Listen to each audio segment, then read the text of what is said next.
Zeintzuk izango dira 21. mendeko erronka. Les enjeux sont, un certain nombre sont très clairs. Erronkak argi daude. Lurreko biztanle kopuruak izugarri egingo du gora. Munduan bizi diren 7.000 milioi pertsona horiek bizitzeko beharko den energiaren arazoari irtenbideak bilatzea ezinbestekoa izango da. Elikadura, komunikazio eta osasun arazoak egongo dira, eta horien guztien konponbidea zientziaren eskuetan egongo da.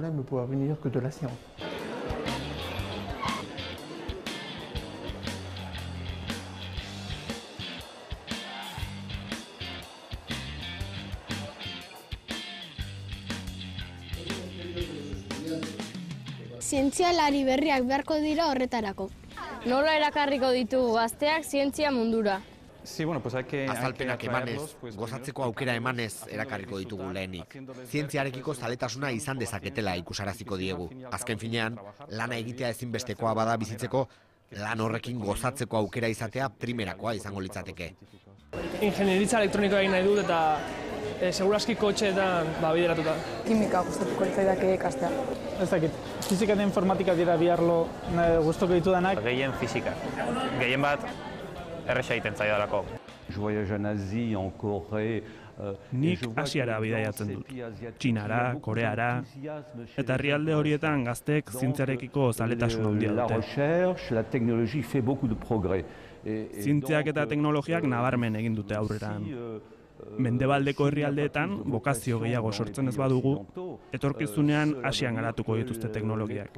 Eta gure herrialdetako egoera ekonomikoak okerrera egingo du.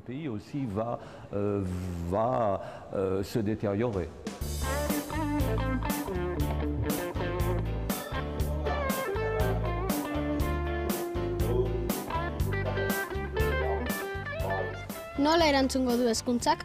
Hezkuntzaren papera ezinbestekoa da. Komeni da, ahalik eta gazte gehienei oinarrizko hezkuntza ematea. Hezkuntza ahalik eta osatuena. Eta batez ere, beharrezko diren oinarri zientifikoak ematea, zientziari beldurrik izan ez diezaioten. Hobeto jaiki eta pasatuko dizueten mikrofonoa. Why did you choose your specialty? So my specialty is a many field of physics that are very. La démarche scientifique. Zientziak espiritu kritikoa garatzen laguntzen du. Ikuspuntu zabalago bat eskaintzen du. Dogmetan, itxu-itxuan, sinetxi ordez, arrazoiketaren bidez norberak autuak egiteko. Horregatik uste dut, zientziak eta zientzia ikasketek intolerantzia eta fanatismotik babesten gaituztela. Azalduak diguzu hau. Sois más ambiciosos, había aparecido la posibilidad de ganar un premio Nobel. Ikerketa munduan sartzeko zer dauka garrantzia handiagoa.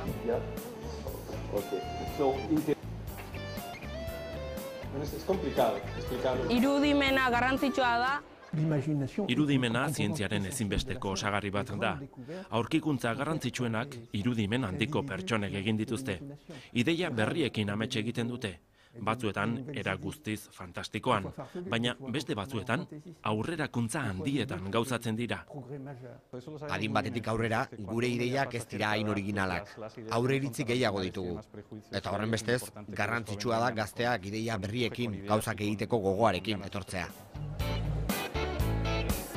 Ez nahi zinez egon alako leku baten eta guztia ez dakit nola itzaldia, ez dakit guztia gustatu zait.